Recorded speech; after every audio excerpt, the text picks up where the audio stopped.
Graça e paz em nome de Jesus. Nós vamos falar aqui sobre alguns valores do servo adorador e hoje vamos falar sobre os olhos fixos em Jesus.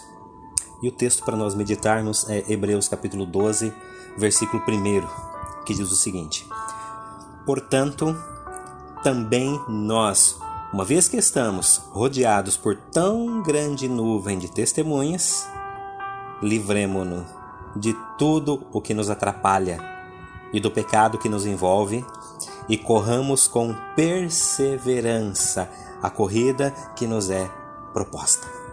Amém?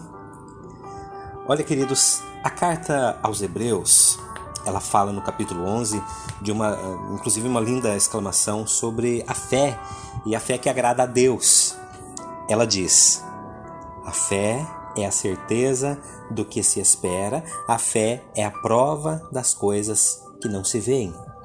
E ainda mais o capítulo 11 demonstra também como que a fé se manifestou através dos tempos, na vida das pessoas.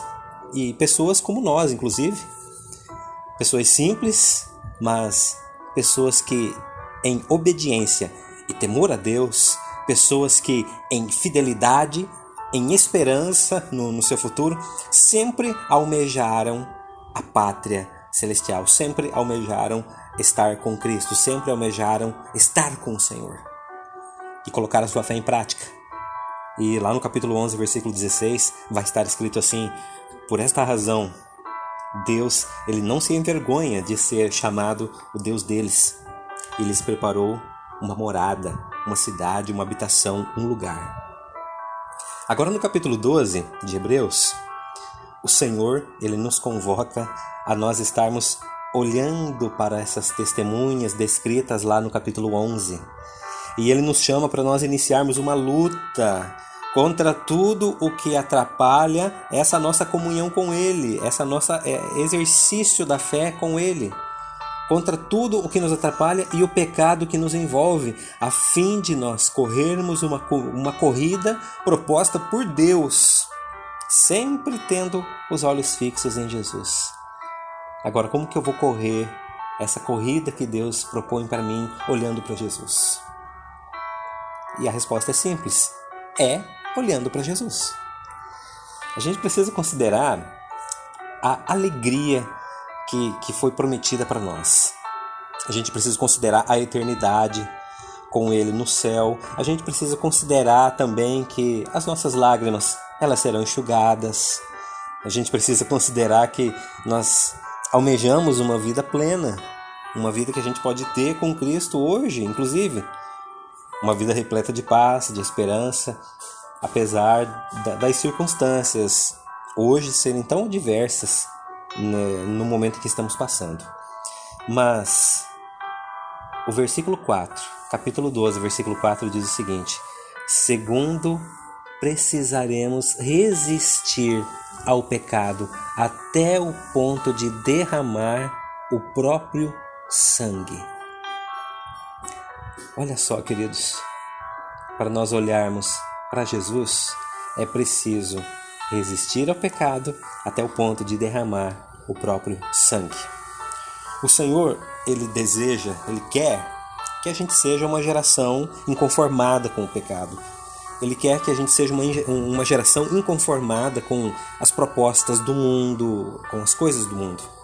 O Senhor, ele nos chama para nós estarmos renovando a nossa mente em Jesus Cristo todos os dias, sempre renovando, como diz Romanos 12, 1 e 2. O Senhor sempre nos chama para ter a mente de Cristo, como diz em Romanos 8, 6. E a gente permitir ao Espírito Santo que esteja sempre também sondando os nossos corações e nos revelando aquilo que ofende o Senhor. O Salmo 139 diz assim: sonda-me e conduz-me nos teus caminhos. Vê se há em mim algum caminho mau e conduza-me pelas veredas da tua justiça. Tudo isso, sabe o que tudo isso faz em nós? Tudo isso possibilita promover em nós, na nossa vida, no nosso coração, todas as transformações necessárias para que a gente viva inteiramente para a glória do Senhor Jesus. E olha, para você também fixar os olhos no Senhor, é preciso você saber que Deus, Ele é o nosso Pai eterno. Ele é o nosso Pai de amor. E é um Pai de amor que muitas vezes Ele nos dá coisas maravilhosas, mas Ele também nos disciplina. Muitas vezes, ao nós nos tornarmos aqui, muitas vezes obstinados em nós mesmos, querendo viver a vida para nós mesmos, muitas vezes a gente acaba errando, pecando. O Senhor, como Ele é o nosso Pai Celestial, Ele nos disciplina. Ele nos conduz nas suas veredas, através da disciplina. E Ele faz isso fazendo o quê? Permite provações, Ele permite dificuldades, Ele permite que tudo isso faça com que nós sejamos revelados à luz de quem Ele é. O que nós podemos mudar? Também Ele faz isso para que a gente seja participante da sua santidade, para que a gente produza fruto de justiça, para que a gente produza frutos de paz. E muitas vezes nós nos sentimos enfraquecidos por causa de tamanhas lutas, dificuldades, talvez pela disciplina do Senhor, a gente se sente enfraquecido, ora desanimados. Agora o Senhor, Ele nos chama a nos fortalecermos nele, nos transformando em seus vasos para a sua honra e para a sua glória. Lá em 1 Tessalonicenses 5,24 diz assim: aquele que os chama é fiel e fará isso. Deus te chama para você fixar os olhos em Jesus. Agora, o que você entende por lutar contra o pecado até o ponto de derramar o seu próprio sangue? Aqui, para a gente refletir. Eu, na minha percepção, eu penso no seguinte: lutar contra o pecado até o ponto de derramar o próprio sangue significa, queridos, fazermos sacrifícios. Jesus, Ele derramou o sangue dele em sacrifício pela minha vida e pela sua vida. Agora, nós precisamos também fazer os nossos sacrifícios.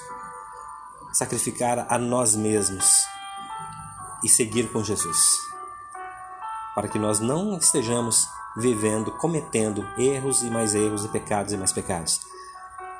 E o Senhor, Ele quer que a gente entenda quais áreas da nossa vida nós precisamos deixar para trás. E eu pergunto para você, qual é a área da sua vida que você precisa deixar para trás para que Deus reine plenamente na sua vida?